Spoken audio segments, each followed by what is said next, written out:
Okay, finally got a game going, and this time I'm going to go with Old Faithful here.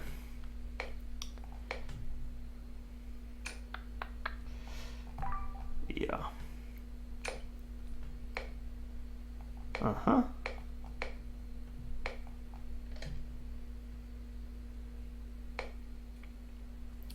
Let's go with the more solid setup here.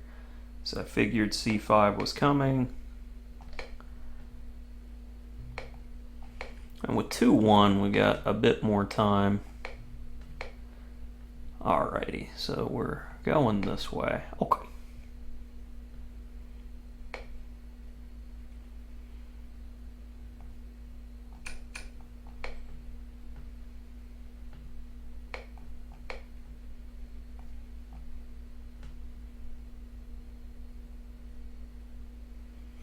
Just being solid. Don't know how accurate ratings are and whatnot, so 1800 could be 2200. So let's just tiptoe a bit.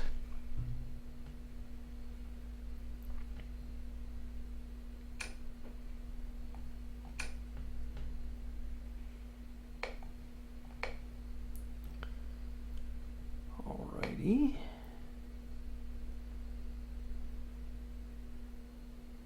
Can't go queen b2 in case bishop f6. I'd like to go a3 b4. Let's just wait, because I want my queen there. Get them to do the lifting.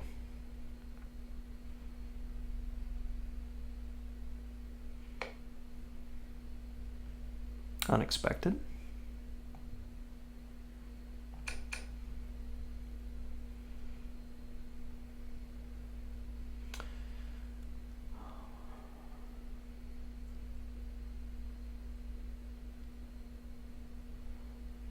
Bishop takes, knight d4.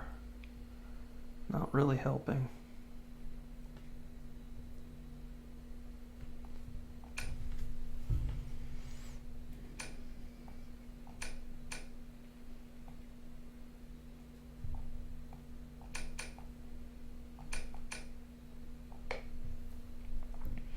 Solid.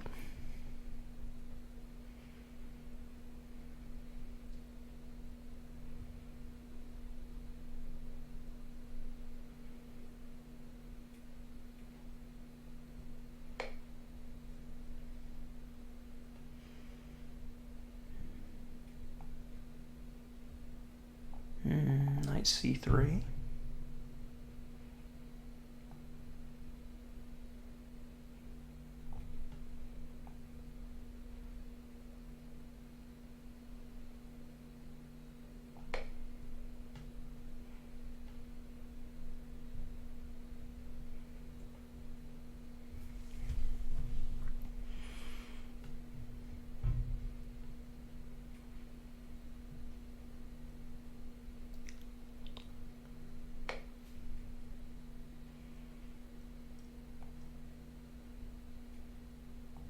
Keep an eye on those.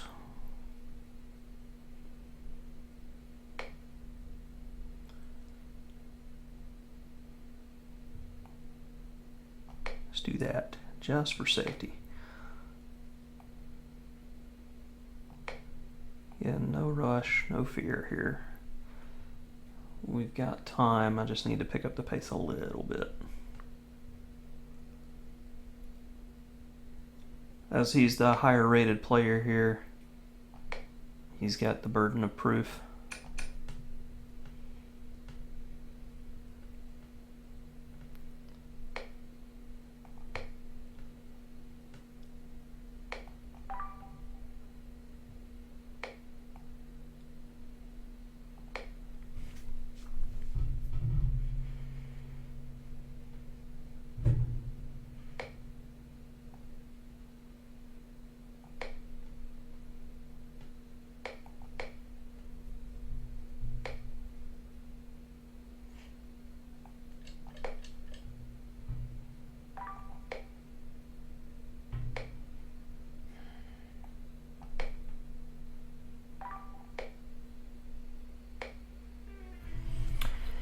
Yeah.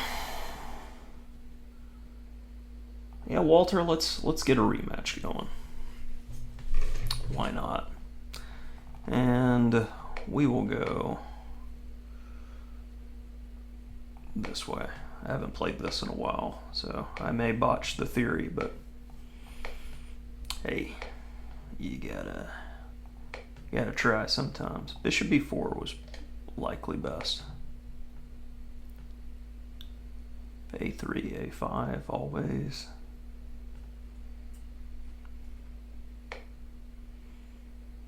This way, okay, he's going for knight takes e5 stuff. So bishop takes, knight takes e5.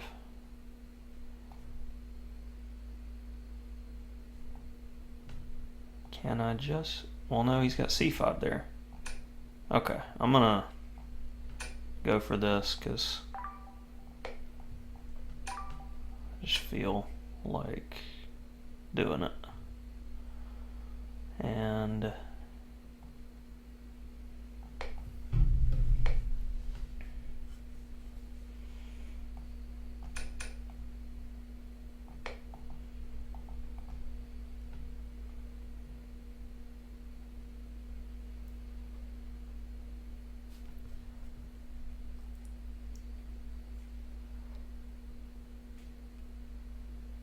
yeah, I want to get in c5 so then my bishop can control squares forever.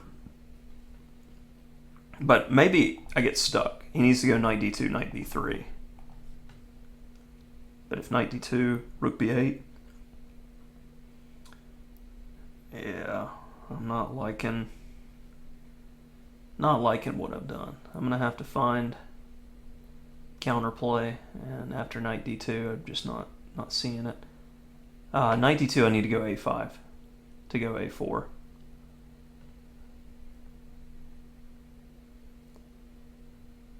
Let's do this one. But he has two paths to get here. So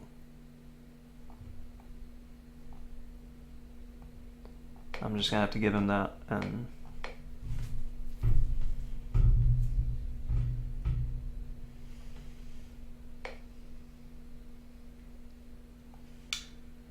yeah, definitely did not play this well.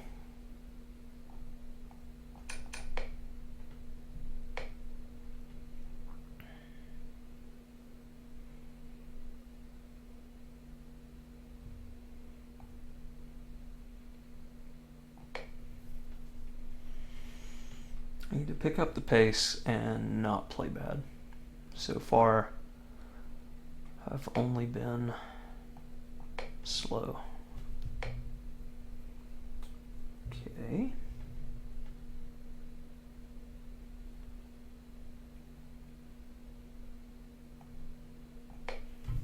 Need some squares for that bishop. That surprises me.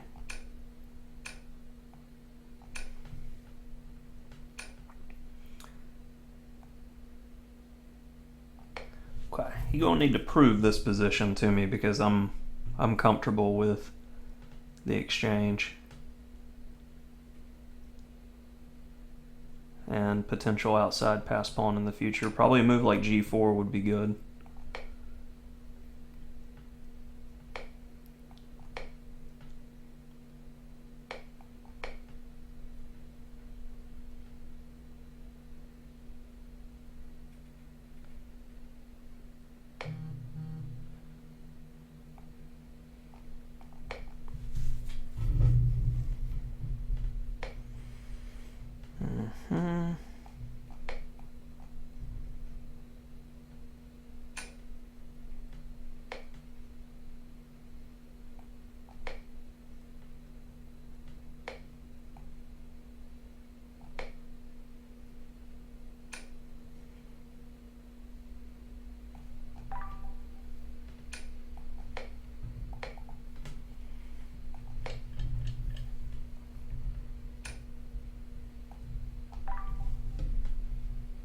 Gotcha.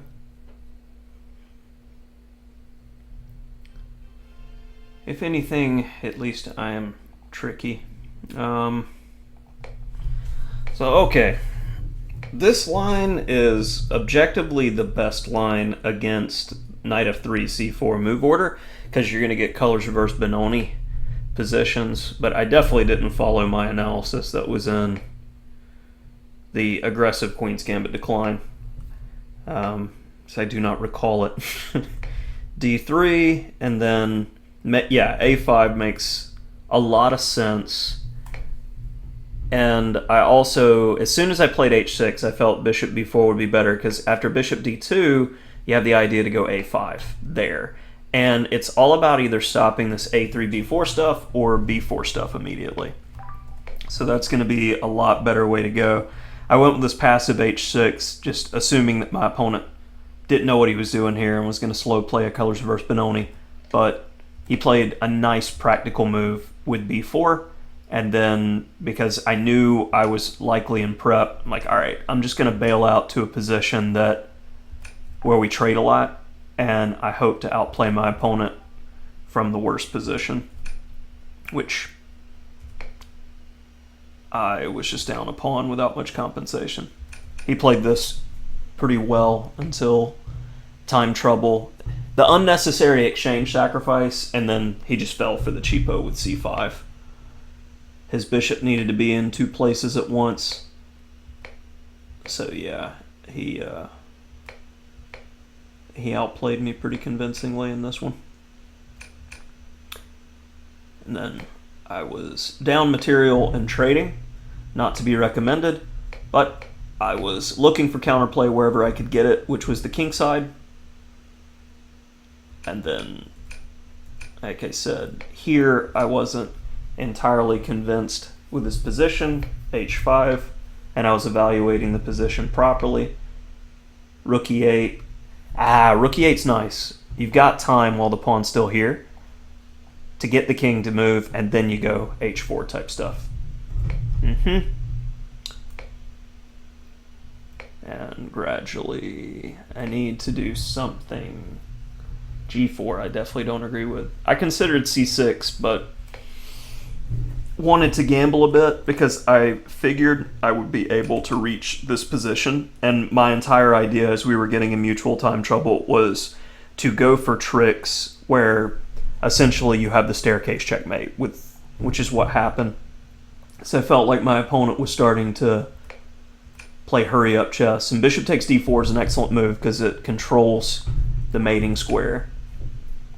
But then after rook g2, like, it's easy to miss these tricks with c5. You just simply and calmly need to go king h3, and white's completely winning. But that's the beauty of playing faster time controls is, I objectively see that I'm busted there, but it's just so many pawns. And this is why you never have the mentality of, oh, I'm lost, I give up. It's, where are my opportunities? And you fight and claw for those last second opportunities.